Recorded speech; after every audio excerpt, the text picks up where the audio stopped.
Hello दोस्तों, welcome to Time Education Point. चलिए, आप कैसे हैं? अच्छे होंगे, मस्त होंगे। चलिए, अब तैयार हो जाइए। मैं प्रश्न संख्या 21 से जितने भी प्रश्न होंगे इसमें हम लोग हल करेंगे और इससे पार्ट 3 तक इंट्रोडक्शन, साथ ही साथ प्रश्नावली से संबंधित जितने प्रश्न होते हैं 20 तक जो प्रश्न हुए इन सभी को हल किया गया है। चलिए, अब हम लोग जो हल करेंगे यह है प्रश्न 21। प्रश्न 21 जो आपने बोर्ड पर देख रहे हैं, इस प्रश्न को हमने किस रूप में और किस सरल रूप में इसको हल करें, चलिए देखिएगा। Limit x tends to 0 cosec x minus cot x। चलिए, इस प्रश्न को हल करने के लिए आपने कुछ बेसिक चीजें जानेंगे। वह बेसिक चीज है क्या? तो cot x इक्वल टू होता है, क्या होता है? तो cos x upon sin x होता है।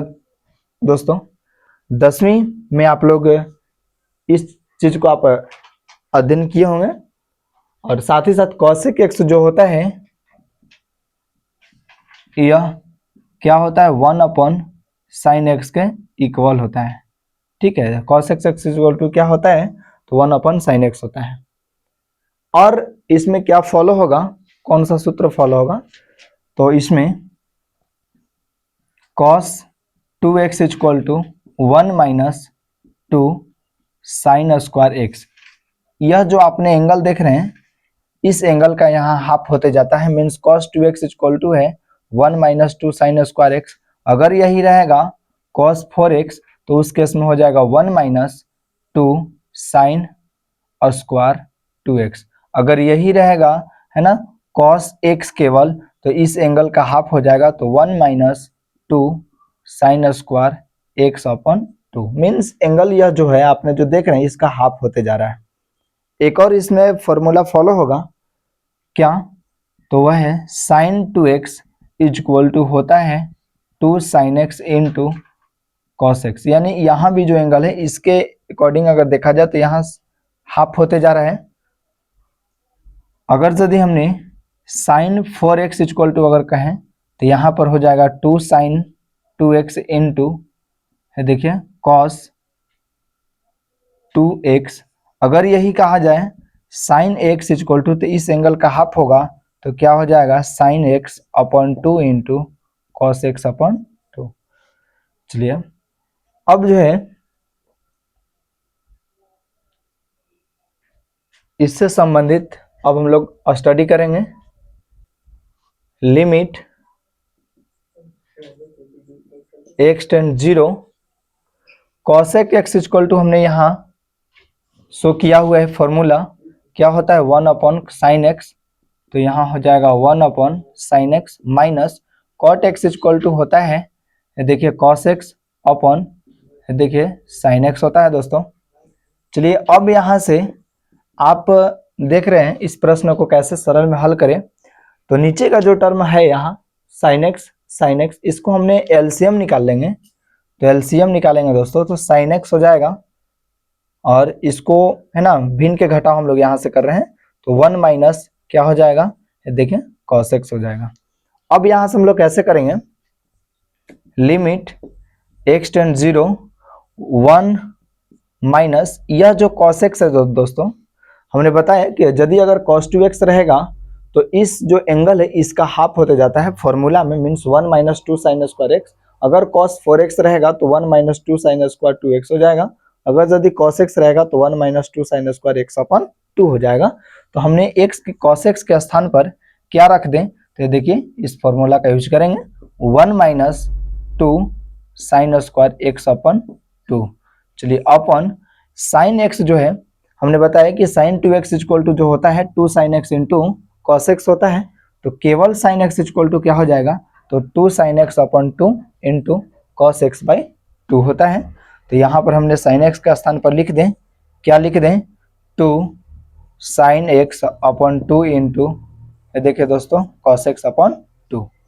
चलिए अब यहाँ से limit x ten zero one, ये माइनस से यदि अगर इस ब्रैकेट को हटाने के लिए माइनस हमने मल्टीप्लाई कर दें तो माइनस वन है ना, और माइनस माइनस ये प्लस बन जाएगा, क्या हो जाएगा two sine square x upon two, और बटा में यहाँ लिख दें two sine x by two into cos x by to.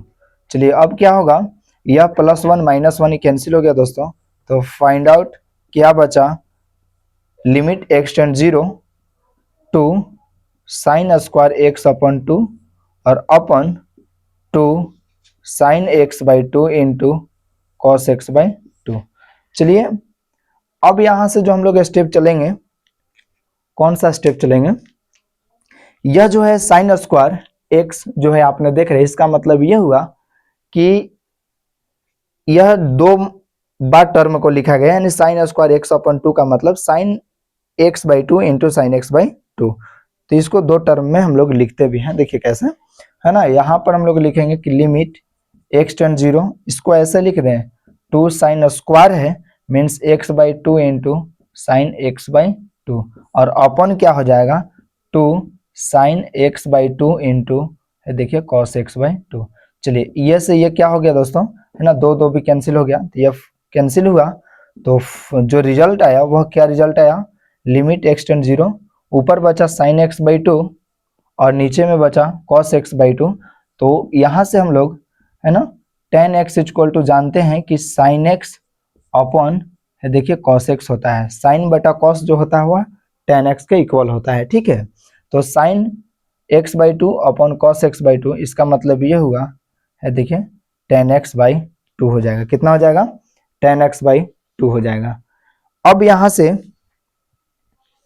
हम लोग क्या करेंगे कि जो लिमिट आया, लिमिट एक्स टेंड जीरो है ना टेन एक्स बाई टू, तो अब यहां से आपने x के यदि अगर वैल्यू को अगर पुट कर दें, किस वैल्यू को, x के वैल्यू को अगर हम लोग यदि पुट करते हैं तो उस केस में आंसर क्या होगा, तो समझिएगा लिमिट x के वैल्यू को अगर डायरेक्ट पुट कर देंगे अब, तो x के स्थान पर हम लोग शून्य को रखते हैं, तो यह टेन जीरो अपन टू, तो यह जो आएगा है ना, तो यह फाइनल कितना आ जाएगा, तो देखिए 0 डिग्री आ जाएगा, कितना डिग्री आएगा 0 डिग्री। अब जो है टेन 0 डिग्री का जो वैल्यू होता है, ठीक है, टेन 0 डिग्री का जो यहाँ पर वैल्यू होता है वह फाइनल जो आएगा ये देखिए 0 आएगा। यह जो हुआ दोस्तों ये देखिए राइट आंसर होगा।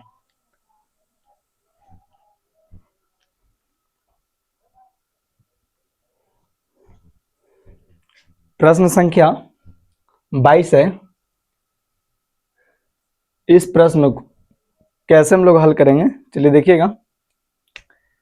Limit x tend to pi by two है, tan two x upon x minus pi by two है, तो इस प्रश्न को हम लोग सरल रूप में हल करेंगे। यह जो आप नीचे का जो हर का जो टर्म देख रहे हैं x minus pi by two, यहां से हम लोग कर लेंगे let x minus pi by two, ठीक है, इज इक्वल टू अगर हम लोग यहाँ से h मान लें, ठीक है, क्या मान लेंगे h मान लेंगे, यानी x minus pi by to को छोड़ करके आप कुछ भी मान सकते हैं, h हो गया y हो गया z, इस प्रकार से हम लोग मान सकते हैं, ठीक है।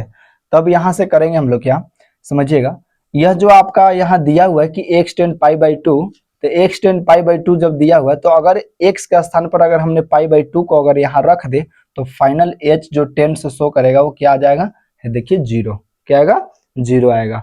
अब यहाँ से यदि अगर यहाँ से हम लोग h का वैल्यू अगर निकाल लें, ये है ना, सॉरी, यहाँ से अगर हम लोग यदि x का मान निकाले तो x का मान निकलेगा कैसे, तो x बराबर क्या हो जाएगा h, है ना, ये माइनस में है तो इधर आएगा, तो फाइनल क्या बनेगा पाई बाई टू, क्या बन जाएगा पाई बाई टू बन जाएगा। चलिए अब समझना है, ठीक है, कि यह जो प्रश्न को अब हम लोग जो हमने ज्ञात किया कि h टेंड जीरो है ना x equal to h plus pi by two है, तो अब इन सबको इस में हम लोग रख करके किस प्रकार से हल करेंगे, चलिए देखिए। Limit x tend pi by two है, टेन टू एक्स अपन कितना है x minus pi by to. इस सेम प्रश्न को ही हम उतारे हैं दोस्तों। चलिए अब यहाँ से स्टेप आगे बढ़ेंगे कि लिमिट, यहाँ जो x tend pi by two है इसके स्थान पर हमने लेंगे क्या, h टेंड 0। ठीक है, चलिए यहाँ 10, अब यहाँ 2 है तो 2 लिख देंगे, x है तो x इक्वल टू है कितना दोस्तों, तो ये देखिए h है ना प्लस पाई बाई टू, या पाई बाई टू प्लस h भी हम लोग लिख सकते हैं। ठीक है, और अपन यहाँ x minus pi by two, x minus pi by two equal to हमने क्या लिख दें, तो देखिए h लिख देंगे ना। चलिए अब यहाँ से हो जाएगा लिमिट h टेंड 0, 10, ये 2 से हमने मल्टीप्लाई कर देंगे दोस्तों, तो ये हो जाएगा 2h, और प्लस है ना 2 से इसमें मल्टीप्लाई करेंगे तो 2 और 2 कैंसिल होगा, तो फाइनल रिजल्ट आएगा केवल पाई, और अपन में क्या हो जाएगा, तो देखिए h हो जाएगा। ठीक है, अब यहाँ से हम लोग क्या करेंगे कि लिमिट h टेंड 0, यहाँ से आगे हम लोग बढ़ेंगे, यह जो 10 है इन दोनों के साथ, इन दोनों फंक्शन के साथ हम लोग यदि लेते हैं तो उस केस में क्या होगा, 10 2h है ना, और प्लस 10 पाई, और अपन में क्या ले लेंगे h। ठीक है, तो अब यहाँ से हो जाएगा limit h tend 0, 10 2h plus 10 pi by का मान जो होता है वह कितना होता है, तो देखिए 0 डिग्री होता है। ठीक है, और अपन में क्या है h। अब यहाँ से आगे हम लोग बढ़ेंगे कि लिमिट h टेंड 0 है ना, तो 10 2h प्लस 0 कहने का मतलब क्या होगा, तो 10 2h होगा, और अपन में क्या हो जाएगा, तो यह h हो जाएगा। अब यहाँ से जो है हम लोग कैसे करेंगे, यह जो है 10x इक्वल टू जो होता है tan थीटा इक्वल टू हम लोग कह सकते हैं क्या होता है, तो sin x अपन देखिए cos x होता है। ठीक है, तो अब यहाँ से हम लोग इसको हल करेंगे, लिमिट h टेंड 0, 10 2h को हमने लिख दें साइन, ठीक है 2h अपन cos 2h है ना, और इंटू में 1 अपन h कर दें। चलिए अब यहाँ से हम लोग क्या करेंगे, तो लिमिट h टेंड 0, ठीक है यह जो वैल्यू आपने देख रहे हैं sin 2h, तो इसको हम लोग किस रूप में कन्वर्ट करेंगे समझिएगा, यह जो लिमिट एक मर्तबा sin 2h के साथ करेंगे और एक बार लिमिट हम लोग इसके साथ करेंगे, तो sin 2h अपन यह जो 2h है तो यहाँ भी 2h से हमने एक बार डिवाइड कर दिए, और यह 2h से एक बार हमने मल्टीप्लाई कर दिए, और अपन अब यहाँ से लिखेंगे यह लिमिट इसके साथ एक बार करेंगे तो क्या हो जाएगा, लिमिट h टेंड 0 है ना cos 2h है ना, और इंटू में कितना है, इंटू में है कितना 1 अपन h है। तो यहाँ से हम लोग कैसे करेंगे समझिएगा, अब जो है इतना पर से यदि अगर इस फंक्शन को देखा जाए तो यह फाइनल जो रिजल्ट क्या देगा, limit x tend 0 sin x अपन x, इतना का जो रिजल्ट होता है फाइनली 1 होता है। कितना होता है 1, तो इतना का स्थान पर हमने क्या लिख दें, तो लिख दें 1 इंटू देखिए 2h। ठीक है, अपन में क्या है ना, तो अपन में यहाँ से हम लोग लिख सकते हैं, ठीक है क्या, लिमिट h टेंड 0 यहाँ हो जाएगा क्या cos 2h और इंटू में h है ना, ये h से h हम लोग क्या कर देंगे, कैंसिल कर देंगे। जब कैंसिल किए तो ऊपर का जो टर्म बचा 2 बच गया, और नीचे का जो टर्म बचा लिमिट h टेंड 0 है देखिए cos 2h। अब यहाँ से हम लोग x के वैल्यू को यदि अगर पुट कर दे, तो x के वैल्यू को अगर हम लोग पुट करेंगे दोस्तों तो यह फाइनल रिजल्ट देगा क्या समझिएगा, है ना 2h के वैल्यू को अगर पुट कर दे तो यह हो जाएगा देखिए cos 0 डिग्री, और आपको मालूम है कि cos 0 डिग्री का जो वैल्यू होता है वह 1 होता है। कितना होता है 1 होता है, तो इसका जो राइट आंसर जो होगा दोस्तों ये देखिए 2 होगा, यह राइट आंसर है। प्रश्न 23 है जो आप बोर्ड पर देख रहे हैं दोस्तों, इस प्रश्न को किस प्रकार से हम लोग हल करेंगे ये देखेंगे। चलिए 23 है कि लिमिट x टेंड 0